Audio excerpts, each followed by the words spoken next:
Hello everybody and welcome back to Quest 64. Last video we were on our way to the city of Limelin and we can see it off into the distance. I don't know why I decided to stop in such an awkward place last video. I really should have just taken the time to make the video a few minutes longer and get into the city, but I kind of stopped at an awkward spot, so I do apologize. I did do a little bit of grinding while I was out here in the field, but I didn't do much just because it's not really worth it at the moment. As soon as we're done in the city, we're going to be going right back out onto the world map and to our next dungeon. Go figures, that's usually how it happens, and there's going to be some stronger monsters as we head towards the next area. So I figured I would take the time to do my grinding then. And especially now that the spells are more powerful, grinding is becoming a thing of the past, somewhat. Definitely not spending as much time grinding as I was before, which is really nice. It allows me to get more videos out. So you absolutely cannot miss the city of Limelin. It's huge. It's the grandest city in the entire game, which I think I have mentioned. There's 9 spirits and 8 treasure chests to collect if I remember offhand. And we're gonna have a lot of people to talk to, so we'll be here probably for the entire video. There's lots to see and lots to do. So apart from collecting, we also need to figure out where it is that we're going next. So I'm gonna take the time and talk to a few of the townsfolk. Just the other day, a man who looked very much like you came to our town. He was questioning all the townspeople, looking for a sacred book of some sort. He was headed towards Highland when he left. Wonder if he got past the old mine shaft safely. Well, I'm glad to know that my father is still on the road. The old abandoned mine shaft is far up the mountain out of Limelin. There's a rumor of new digging in the ruins they found at the bottom of the mine shaft. Ah, so we're going to be going to a mine. That's kind of new, something different other than a forest for once. It's kind of a nice change. Here's the inn just as you enter the town. And Shannon. This is a grand city, don't you think? But isn't it strange? People build a metropolis to last 1,000 years, but a human lifetime is just a passing thought. Man, her clues are getting less and less helpful as time goes on. That's a shame. Luckily, I know where to go. In the house across from the inn, you can go upstairs and loot all of this guy's treasure, and he doesn't say anything about it. This city is filled with tons of rich people. All of the houses are 2 stories, and all of them contain a noble person of some sort. So I guess they don't mind you taking their treasure because they already have so much of it. Or they can just buy more, which is totally fine with me because I like loot. I'm just gonna continue looting the street. There's a dewdrop in this house with nothing of interest. On the top floor. Go across the street to the red house and up the stairs. And hey, there's another chest. It's like they're giving me offerings. They knew the great magician was coming, so they put all of their possessions in treasure chests for me. Alright, this street has been looted, so let's go to the west and check out a couple more of our stores that we need to visit. This is the tavern. If you speak to this guy over here, he will give you a hero's drink if you run out, which I do believe is 40 MP recovery, which is actually pretty good. I don't think she gives you anything, but she will give you a clue about the old mine and how it's very dangerous. Obviously we're gonna have to go there anyways, but it's nice that she tried to warn us. Hey, this is a tavern, you know. We have completely run out of root beer and bread, so why don't you skedaddle on home? I don't actually know if this guy gives you bread or not. Usually they'll tell you if they give you fresh bread or honey bread or something, but he doesn't really indicate whether he does or not, so I don't actually think that you can get bread from here. correct me if I'm wrong, of course. I have so much bread that it's really not a concern for me. But for those of you who are wondering, I'm not too sure about that one. At the wings store, we are able to get red wings. So I'll add that to our inventory if we ever need them. And that is all of the stores that we need to go to, all of our regular stores. This guy over here has some useful information as well. Heard the rumor about Fargo. He's the villain who tried to take over our town. He made a threat to burn the homes of anyone who dared to stand against him. Our great Lord Shrieker captured him and put him in the tower, but after Lord Shrieker's mysterious death, Fargo made good his escape, and it's only a matter of time before he returns to threaten us again. Ah, so all the pieces are kind of falling into place. Surprise, surprise that there's another thief. We have a lot of criminals and thieves running around. Something has to be said about our justice system. Or the competency of people, at the very least.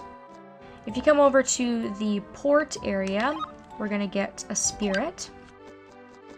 Now we only have 8 more to go, so that's what I'm gonna start collecting. Now that all the houses have been looted.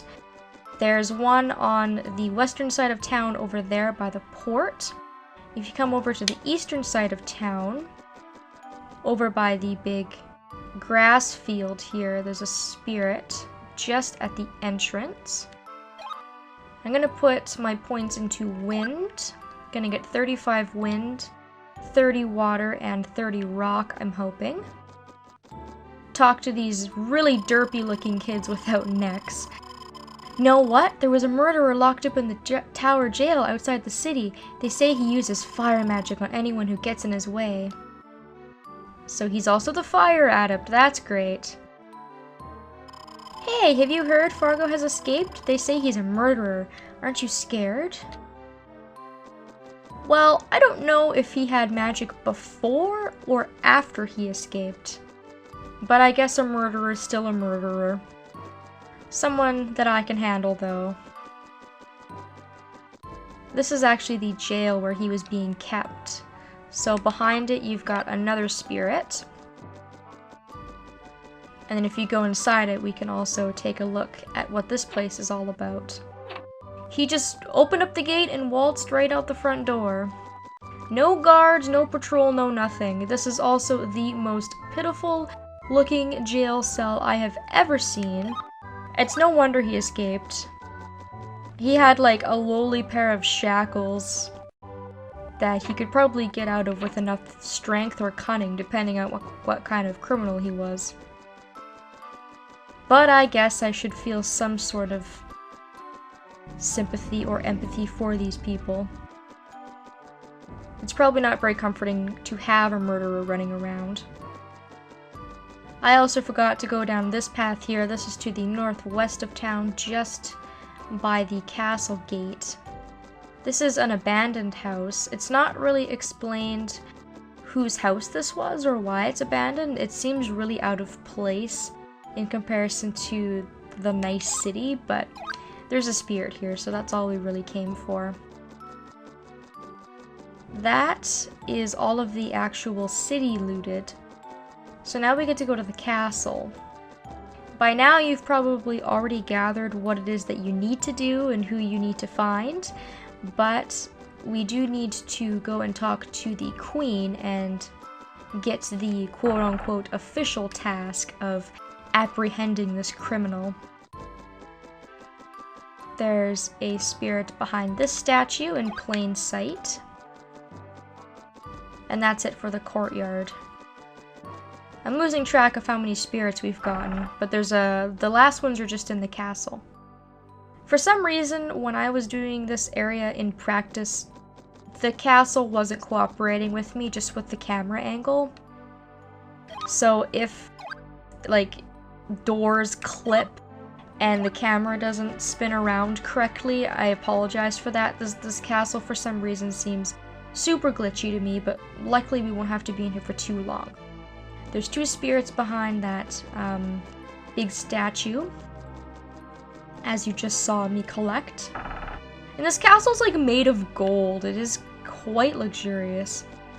Anyways, farthest door on the left-hand side is the armory, I guess. Again, really, really pitiful looking armory for a big, majestic city filled with probably the most people in all of Keltland. But I don't make the rules. I'm my own man. I work by myself. I'm a lone wolf. I don't need no armor. I just use my little staff. So that's it for that floor. Let's go up.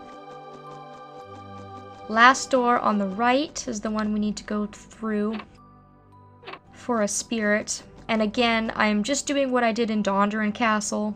Because these castles are always really big, there's a lot of really unnecessary rooms that contain nothing.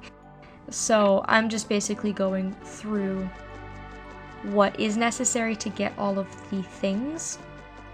Here's where the queen is. If you go to the left door to the throne room, you can speak to the prince if you so desire, although he's kind of a little twerp. You're not much older than I am. My mother was expecting a great warrior. I bet I'm a better sword fighter. I can protect the castle. Yeah, I'm sure you can.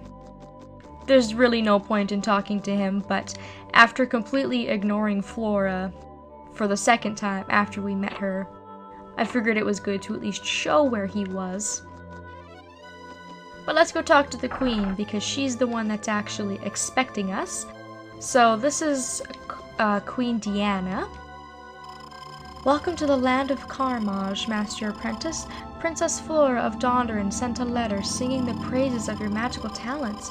Have you really come to save us from the Firestarter Fargo? Or are you more interested in finding your father? No matter. Fargo stands between you and your quest, and he cannot be avoided. Yeah, so she's kinda stuck up. But that's okay, because I'm gonna loot her secret treasury and be on my way. She doesn't even nicely ask you to go and apprehend the criminal. You know, at least the King of Dondoran asked you semi-politely, but she more like threatens you. Oh, if you're looking for your father, then you'll have to defeat this guy Forrest, because he's in your way anyways. I definitely do not like her, but, you know, for the sake of completion, I decided to come and speak with her. Although we already have a pretty good indication of where it is we were supposed to go from the townspeople. Luckily, they're all very helpful. Unfortunately, they don't really tell you where to go. It's very vague, like they say, the mine is at the outside of town. Well, that doesn't really tell me where to go exactly. It doesn't tell me to go west or north or east or anything like that. But luckily, once again, I know where to go. We will be heading out onto the world map in the next video. I think that's it. I pretty much just went and collected everything by memory, so if I forgot something, I will just go ahead and double check my notes.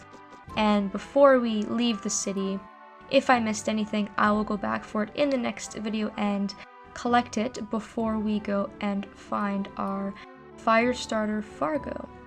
Thank you all so very much for watching, and I hope that I will see you next time.